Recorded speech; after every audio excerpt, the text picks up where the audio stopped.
3 இடங்களில் மண் அமிழ்வு ஏற்பட்டதால் மூடப்பட்ட குவாமுசாங் லோஜிங் சாலையின் 78வது கிலோமீட்டரின் ஒரு தடம் இம்மாதம் 28ஆம் தேதிக்குள் போக்குவரத்துக்காக திறக்கப்படும்.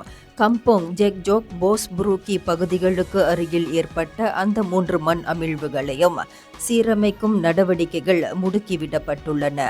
பழுதுபார்ப்பு நடவடிக்கைகள் இதுவரையில் 50 விழுக்காடு பூர்த்தியாகியுள்ள வேளையில் கார்கள், மோட்டார் சைக்கிள்கள் போன்ற இலகு ரக வாகனங்களுக்காக அந்த சாலையின் ஒரு பகுதி திறந்துவிடப்படும் என்று பொதுப்பணித்துறை துணை அமைச்சர் டத்தோஸ்ரீ அஹ்மத் மஸ்லான் தெரிவித்தார்.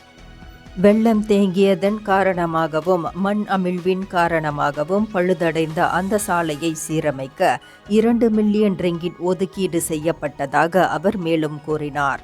மார்ச் 28ஆம் தேதிக்கு பின்னர் அந்த சாலையில் கார், மோட்டார் சைக்கிள்கள் செல்ல அனுமதிக்கப்படும். லோரி, பேருந்துகள் அந்த சாலையில் பயணிக்க முற்றாக அனுமதி இல்லை என்று அவர் தெரிவித்தார். இந்தியர்களின் இதய குரல் மக்களோசை.